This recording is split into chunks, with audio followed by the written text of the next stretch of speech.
I find that people who have driven with me have all been amazingly calm, which I think is the number one thing that you want as a learner. When my first lesson with an instructor, I was so scared that I actually thought there was a moment before we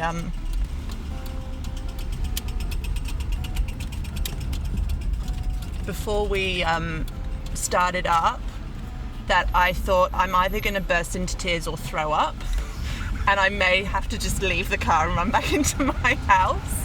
Got my provisional license. I had some lessons in a manual,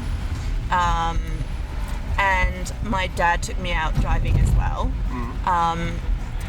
And it was okay for a while, but then I found the clutch control really tricky, and I never really got to grips with it. The clutch control just really baffled me. You chose not to get a license for a while there. Yeah. Well, Did you grow up in England? Yes, I did, yeah. So we're allowed to start learning at 17 in the UK. When you're in London, you don't really need a car. You just get on the tube, innit? So much better. Thanks, Andrea. You're very welcome. Yeah, so when did you come out to Australia? 10 years ago tomorrow. No way! Yes way. Wow. I know. I can't believe like it. Unless I pay for a lesson, I'm reliant on the kindness of friends to let me. Are you like the Blanche Dubois of driving? Is this a streetcar named Desire? Yeah, maybe I am. I do rely on the kindness of strangers. Yeah. If only they would just let me drive their car around once in a while. Please, sir, let me have your streetcar. No, that's streetcar, that's a tram, isn't it? Mm-hmm. Yeah, that's right. I think the thing about when you drive and when you do have a car, and I see it, in my friends and what have you, is that once you have a car, it's very easy to just always use it. And then I think there were two things about that. There's the environmental impact, but there's also the impact on your health as well. And suddenly you're not walking 10 minutes to the shops anymore, you're just getting in your car and driving there and parking. So, yeah.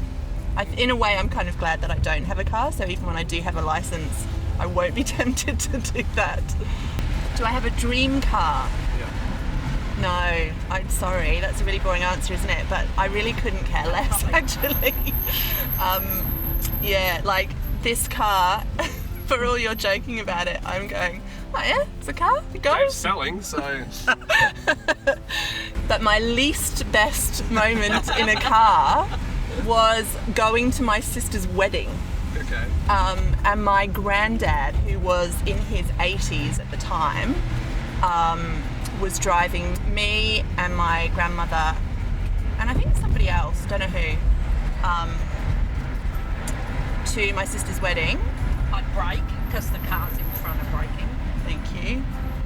And so yeah, he was old and he was a little bit doddery. And for a while people had been saying, not sure if he should be driving anymore. And we were making a left turn. And as we turned the corner, we swung so wide that the people sitting in the right lane waiting to make a right turn out of that intersection started kind of going, as we kind of started charging towards them. And then right at the very last minute, he kind of managed to swing it around and we avoided them. Yeah. Did everyone in the car kind of go? I've done freeway, but I haven't done nighttime driving yet. That freaks me out a little bit. So have we reignited your passion for driving? Yeah, definitely. I've been thinking for a few weeks, I should try and see if anybody will take me out. I have to say that one of the things that I've noticed, even as a pedestrian or sitting in other people's cars, is that Melbourne drivers are very aggressive.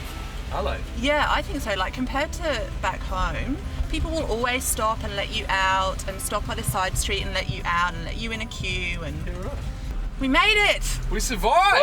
Woo! How exciting is that? Like, We're here! We're alive! Ah! Don't you feel like singing, Andrea? Yes! No. You don't feel like singing.